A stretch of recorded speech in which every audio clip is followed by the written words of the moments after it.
역대하 24장 15절에서 마지막 27절까지 말씀 한 절씩 교독합니다.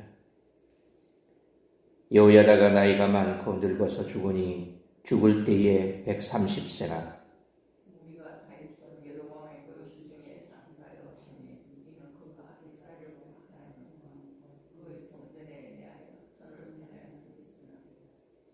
여호야다가 죽은 후에 유다 방백들이 와서 왕에게 전하며 왕이 그들의 말을 듣고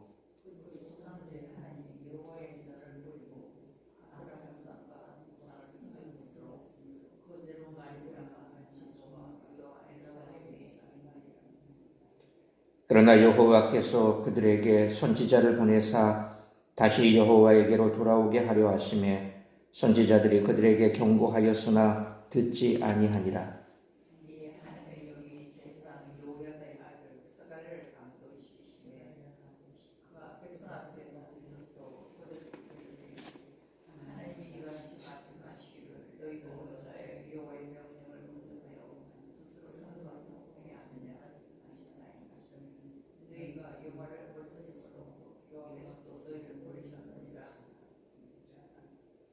무리가 함께 꾀하고 왕의 명령을 따라 그를 여호와의 전 뜰 안에서 돌로 쳐 죽였더라.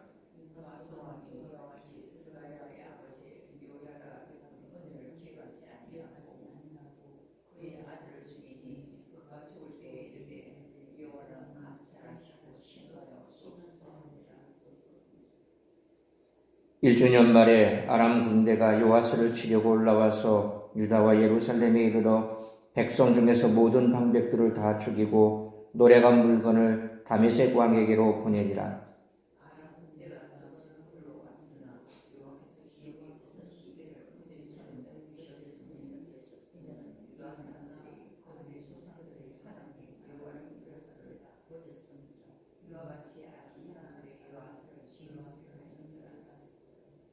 요아스가 크게 부상하며 적군이 그를 버리고 간 후에 그의 신하들이 제사장 여호야다의 아들들의 피로 말미암아 반역하여 그를 그의 침상에서 쳐 죽인지라. 다윗성에 장사하였으나 왕들의 묘실에는 장사하지 아니하였더라.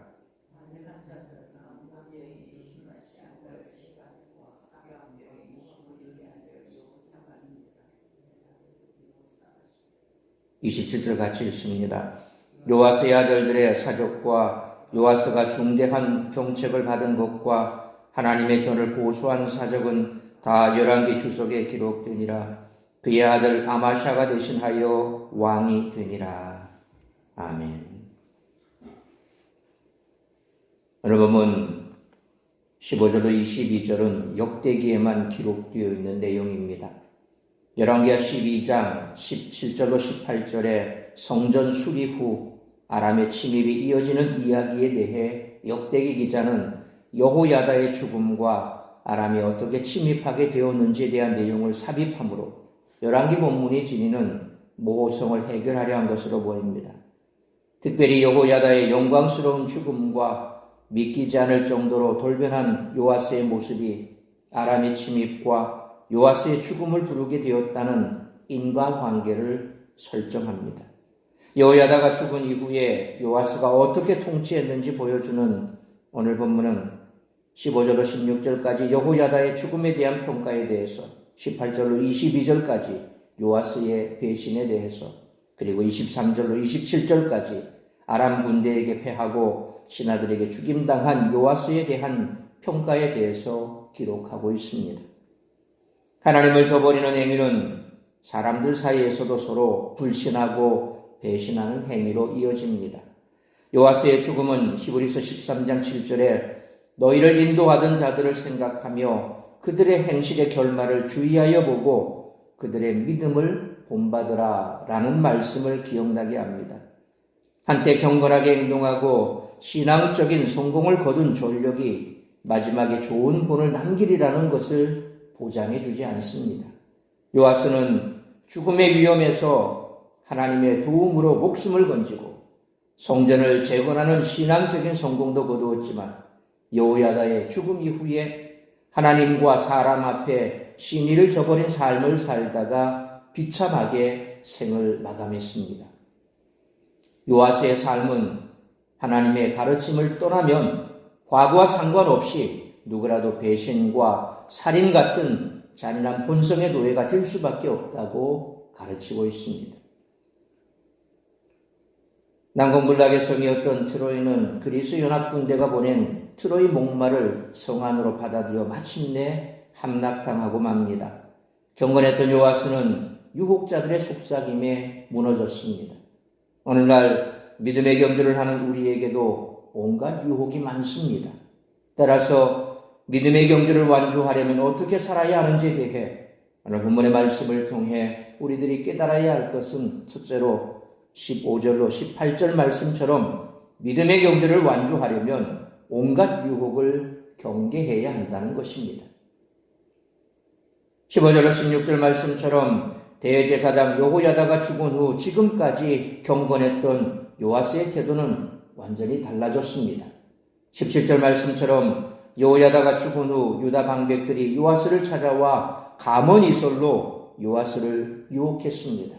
18절 말씀처럼 그들은 요아스를 꾀었고 마침내 요아스는 여호야다의 가르침을 떠나 하나님의 말씀과 성전을 버렸습니다. 그는 아달랴가 쫓았던 아세라 목상을 섬겼습니다. 여호야다가 죽음 후 요아스는 완전히 다른 사람으로 변질되어 버렸습니다. 그는 유다 방백들의 거짓된 가르침을 거부해야 했습니다. 죄의 유혹을 단호하게 거절하지 못하면 이후에 감당하기 어려운 큰 화로 이어집니다.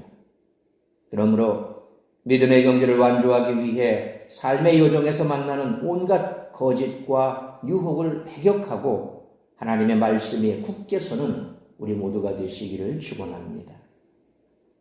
두 번째로 19절로 21절 말씀처럼 하나님의 말씀 앞에 절대 복종해야 한다는 것입니다. 19절 말씀처럼 하나님은 선지자들을 왕과 백성들에게 보내 거짓된 가르침에서 떠나 하나님께로 돌아올 것을 경고하셨습니다. 하지만 왕과 백성들은 귀 기울이지 않았습니다. 그러자 20절 말씀처럼 하나님은 여호야다의 아들 제사장 스가랴를 통해 여호와께로 돌아오라고 재차 경고하셨습니다. 요아스는 회개하고 하나님께로 돌아오기는커녕 21절 말씀처럼 도리어 왕명을 내려 스가랴를 여호와의 성전 뜰 안에서 돌로 쳐 죽였습니다.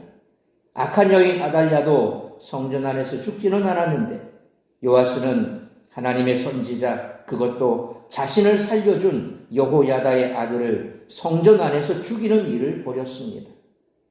마태복음 23장 35절에 그러므로 의인 아벨의 피로부터 성전과 제단 사이에서 너희가 죽인 바라기아의 아들 사가랴의 피까지 땅 위에서 흘린 의로운 피가 다 너희에게 돌아가리라 라는 말씀은 바로 오늘 본문을 지칭합니다. 마태복음에서는 사가랴의 아버지를 여호야다가 아니라 바가랴로 다르게 불립니다. 아벨의 피로부터 사가랴의 피까지 너희에게 돌아가리라는 예수님의 정죄는 히브리 정경 처음에 해당되는 창세기에서 정경의 끝인 역대기에 이르기까지 예언자들을 죽인 죄를 가리킵니다. 이처럼 요아스는 보란듯이 제사장 스가랴를 죽여 하나님의 음성 듣기를 거부했습니다. 하나님이 선지자들과 제사장을 통해 왕과 백성들에게 말씀을 주신 것은 그들이 형통한 삶을 살기 바라셨기 때문입니다. 선지자들과 스가랴의 경고는 하나님이 주신 기회였습니다. 하나님이 우리에게 말씀을 들려주실 때 언제나 겸손한 마음으로 받아야 한다는 것입니다. 그러므로 믿음의 경주를 완주하기 위해 하나님의 말씀 앞에 절대 복종하는 우리 모두가 되시기를 축원합니다. 세 번째로 22절로 마지막 27절 말씀처럼 하나님의 말씀을 버리면 자멸한다는 것입니다. 22절로 23절 말씀처럼 제사장 스가랴가 성전에서 순교한 지 1년 후 하사엘의 아람 군대가 유다와 예루살렘을 공격해 모든 방백을 죽이고 성을 약탈해 갔습니다. 아람 군대는 비록 적은 무리였지만 심히 큰 군대를 가진 유다는 이들에게 쉽게 무너졌습니다. 왜냐하면 24절 말씀처럼 하나님이 유다를 패하게 하셨기 때문입니다. 전쟁의 승리는 군대의 규모에 달려있지 않습니다. 요아스와 백성들이 하나님을 버렸을 때 그들은 적은 군대 앞에서도 무기력한 종이 호랑이 신세가 된 것입니다.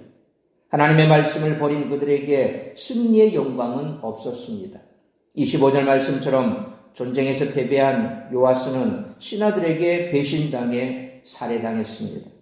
26절로 27절 말씀처럼 요아스를 죽인 사람들은 암몬 여인 시므아의 아들 사밧과 모압 여인 시므리스의 아들 여호사밧이었습니다.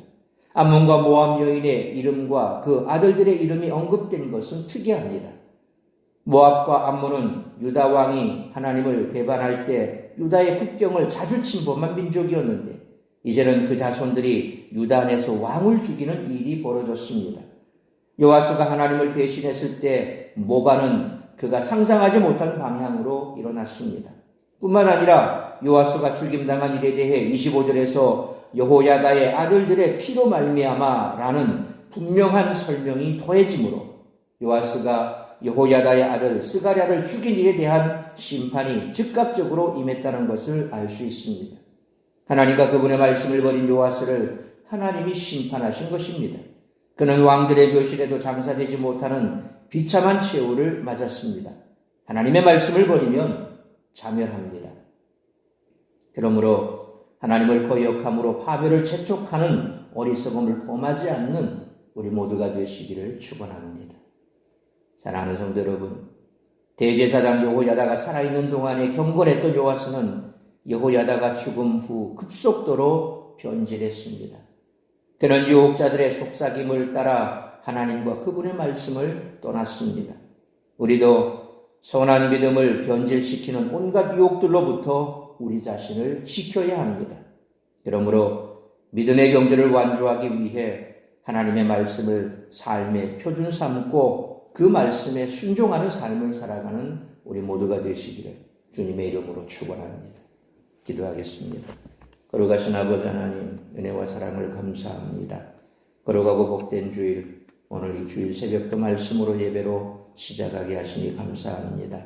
오늘 우리에게 주신 말씀 가슴에 새기며 아무리 우리가 선하게 출발하고 또 많은 일들을 이루었다 하더라도 마지막 믿음의 경주를 완주할 때까지 우리는 믿음의 줄을 놓지 않아야 할 것입니다. 항상 우리를 유혹하는 많은 이 땅의 것들로부터 우리의 믿음을 지키며 믿음의 경주를 완주하기 위해 경계를 늦추지 말아야 할 것입니다. 그러므로 잘한 시작이 끝까지 그것을 보장하지는 않습니다. 매일매일 우리는 이처럼 우리가 걸어가야 할 믿음의 경주를 다하기 위해 끝까지 하나님의 말씀을 붙들고 말씀에 순종하는 삶을 살기를 결단하며 그렇게 우리가 하나님의 말씀대로 지켜 준행하는 삶을 살아가기로 결단하는 복된 시간 되게 하여 주옵소서. 오늘도 거룩하고 복된 주일 세상에 머물며 시험 드는 자리 잊지 말게 하여 주옵시고 우리 모든 성도들 주님 앞에 나와 예배하며 말씀에 귀를 기울이고 그 말씀에 순종하기로 결단하며 아멘으로 화답하는 시간 되게 하시고 오직 주님께서 주신 이 땅에 한 번뿐인 삶 참으로 하나님의 영광을 위하여 귀하게 쓰임받는 우리 모든 성도들의 삶이 될 수 있도록 이 믿음의 경주를 다 완주할 수 있는 우리 성도들 될 수 있도록 인도하여 주옵소서. 특별히 아버지 하나님, 오늘 여러 가지 많은 근심 걱정과 시험 때문에 우리의 믿음이 떨어져 있는 성도들 다시금 붙들어 주시고 또한 강권하여 주시어 믿음의 자리로 예배의 자리로 나올 수 있게 하시고 육신의 질병으로 고통받는 자들이 있다면 치유하시고 회복시켜 주시고 주님 앞에 나와 말씀 앞에 섰을 때에 회복되리라 하는 믿음으로 그들을 불러주시고 온 성도들이 오늘도 하나님 앞에 예배하고 주님 앞에 기쁨으로 나아가는 복된 시간 될 수 있기를 간절히 빌고 소원하오며 이 모든 말씀 우리 주 예수 그리스도의 이름으로 기도하옵나이다. 아멘.